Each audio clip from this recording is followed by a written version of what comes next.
pipeline. Joseph Elliott Cruz.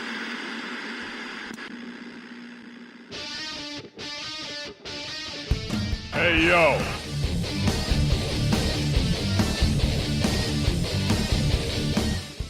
Yes, it's the Ant-Man and Loganator on Ringside Rumble Radio.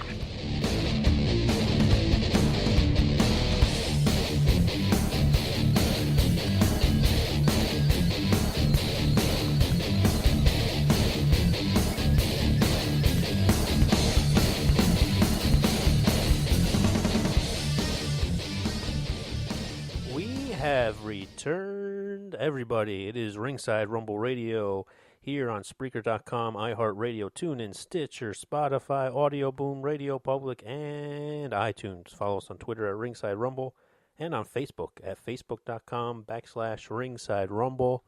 It is the Loganator. It is the Ant-Man. We've been away for a few weeks now. We've been on hiatus for a couple of weeks. Not a long one like we've done in the past, but we've had a lot of busy things going on in life, so we had to take a little short break. But we've come back with a lot of interesting wrestling to talk about, man.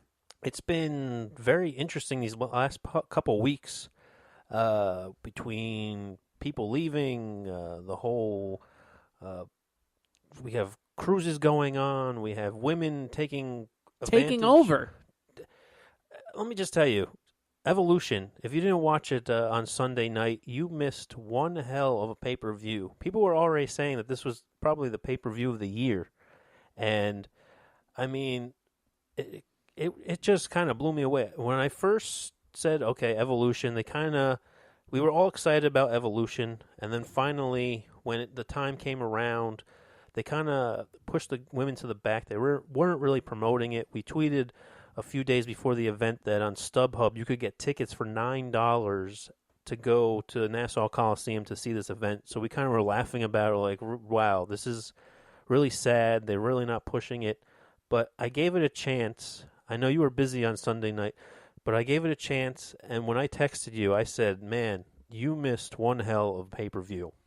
It did, and from the highlights I saw, I quickly checked some of the highlights before we got on the air, and I'll probably check out the full pay-per-view a little later on. But these girls were lighting it up, man. The Evolution, as they call it, has arrived for the women, and these girls put on one heck of a show. And they really, I don't know why they really did not promote this as well. I feel like they've been promoting Crown Jewel a little more than they've been promoting this. But there has been one thing for sure, and you mentioned it as being the match of the night, and it's probably one of the biggest storylines of the entire year now, and that is Charlotte and Becky Lynch. Becky Lynch coming out on top, remaining champion. Mm-hmm. What were your thoughts on the match? And you said it was definitely the match of the night. Well, just the hatred with Becky Lynch over Charlotte. And you could just feel the tension and the storyline, the way they've been playing this storyline with how Becky doesn't care about Charlotte, and Charlotte's trying to be the face, and she's trying to be all caring, like, oh, you used to be my friend. And Becky trying to be the heel, but not so much with the fans. The fans were so hot when she came out. They were chanting her name constantly the whole night during the match. And it really went extreme. It went from a last woman standing match to a TLC match. You had tables involved. You had outside of the ring involved. At one point, Becky threw chairs into the ring, and there had to be at least 10 chairs in the ring when she was about to use it on Charlotte. Then a ladder came into contact. Then you had her get all mad and basically taking the announcers' chairs and anything she could find and just throwing it on top of Charlotte, trying to keep her down till the referee would count to 10. And finally the finish, when she got to 10, the crowd was electric for her, and it was just great all around for both female competitors. Yeah, SmackDown, and they have two big moneymakers, two big stars on there, aside from what's going on with AJ Styles and Daniel Bryan now. But the storylines for SmackDown from SummerSlam on has really been Becky and Charlotte. They've really amped up their feud, and it's been huge for them and for that brand. Whereas if you go to the Raw side and you had the Raw main event, which was Ronda Rousey versus Nikki Bella, there really wasn't much in terms of really building the story between the two. Yeah. You can tell from their time at the Super Showdown that there was a little tension building, but they really haven't built up that story like they did with Becky and Charlotte. Mostly, I think, because everyone knows that no one's going to beat Ronda Rousey right now. No.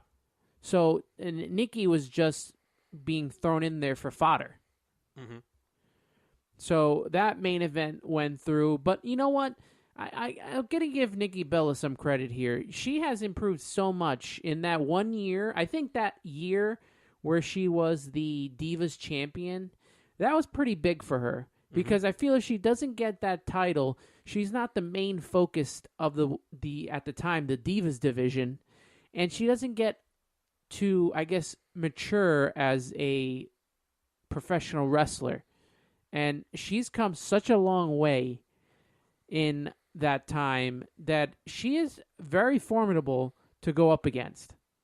I can't say the same for her sister, but Nikki is become a really good wrestler, I think. Yeah, and when people have got to give her credit now. Of course, when that whole match started, I would say, just from my point, I would just listening to the fans and all, it was kind of low, it was kind of dead in the beginning. But as the match was going on, just the two of them in the ring. I mean, yes, Ronda, we've talked about it before, how she kind of is a little stiff at times, but that kind of makes her character the way she is. Like she's this stiff UFC competitor, and like you said, give props to Nikki. I mean, they both handled themselves well in the ring. There were spots that Nikki did that were impressive against Ronda.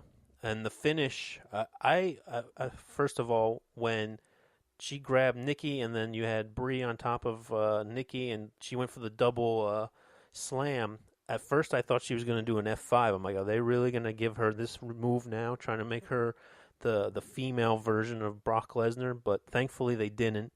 She got the win, which was great, and just the end of the whole the event when all the females came out and they posed with one another, and it was just a great night. Even the NXT match, I mean, that match alone was great as well. The whole card, I mean, you had Lita come back, Trish Stratus, you had so many former female wrestlers. Ivory was in the Battle Royal. Alundra Blaze.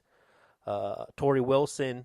I mean, I'm not going to go down the whole list, but there was a lot of former female superstars that were in this match for the Battle Royal. It was kind of quick, but most Battle Royals are quick. But yeah, the Mae Young Classic. The Mae Young Classic was really good.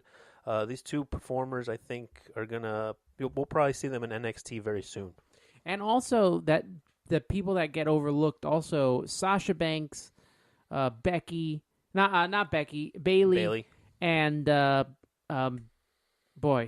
Yeah. I don't know why that went through my head there, but those three have been huge, especially Natalia. If anyone wants to talk about someone who has been in there, she's been there the longest out of all of them. Yes. And she's stayed true to the WWE and developing the girls, whether in NXT or WWE.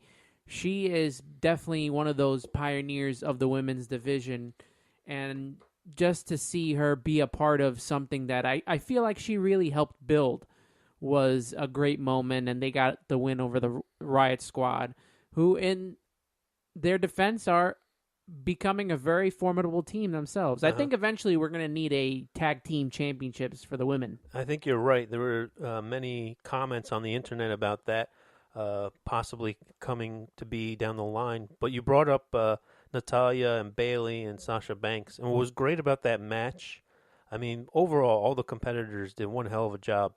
But the fact that they paid tribute to the wrestlers that got them involved in wrestling and kind of that was they looked up to their idols. You had Bailey doing the Macho Man off the turnbuckle with the arm. The elbow drop, man. Drop. You had Sasha Banks doing the frog splash to pay tribute to Eddie Guerrero.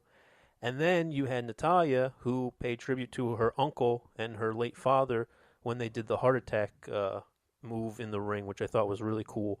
And just to get them the win. And like you said before, the Riot Squad, they're really starting to make a name for themselves. I know people are kind of like, I don't really like these girls. They're annoying. But you know what? You need to have faces. You need to have heels in this business. And I think they're playing the role quite well. So now where do we go from here?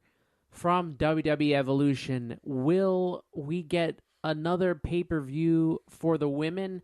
Will it be something that happens at the beginning of next year, or maybe we'll have to wait another year for another women's pay-per-view? One thing that I do know is that this is kind of another launching pad for the women. You know, yes. they've reached the second plateau, I guess, and we get to see even further where we could take this at the Survivor Series when Becky Lynch takes on Ronda Rousey in what I think will be a Match of the Year candidate.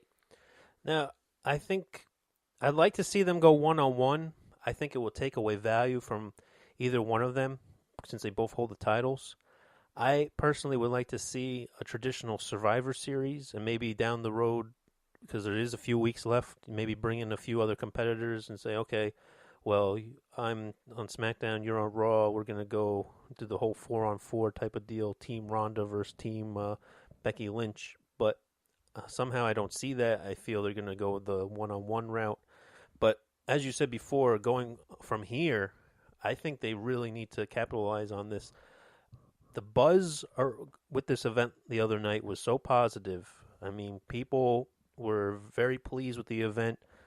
The people on the internet were very pleased with the event. They were trending worldwide on Twitter and all social media platforms for a while. And I think you just need to grab it by the horns and just go with it. And the one thing that I was reading the other day is that Vince really didn't have his hand in this. And you can kind of tell he didn't have his hand in this. It felt more like a Stephanie McMahon and a Triple H were running the show backstage that night, and that's how I felt more like we were watching an NXT event. And we definitely need more of that.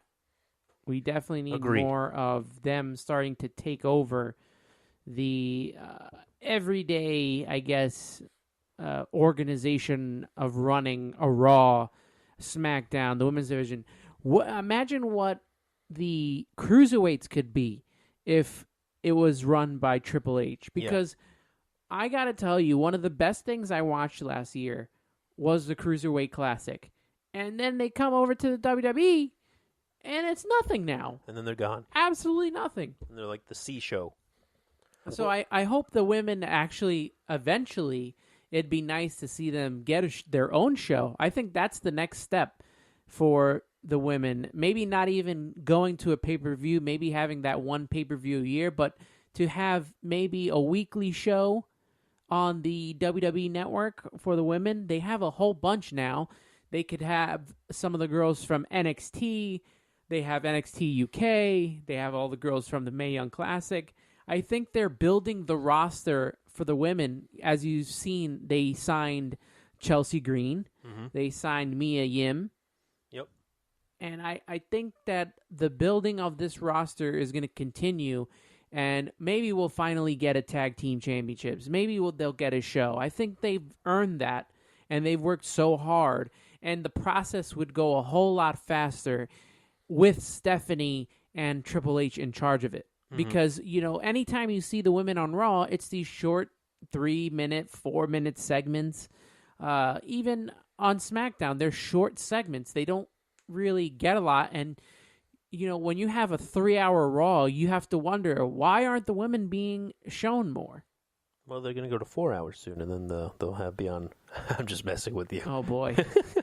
Well, one thing on Raw the other night, I was flipping back and forth, and now that Nia Jax won this Battle Royal, so she's now the number one contender for the Raw Women's Championship, you kind of have Tamina Snuka back in the mix. She... the Battle Royal kind of was ganging. They were teaming with each other, then they were going up against each other. She appeared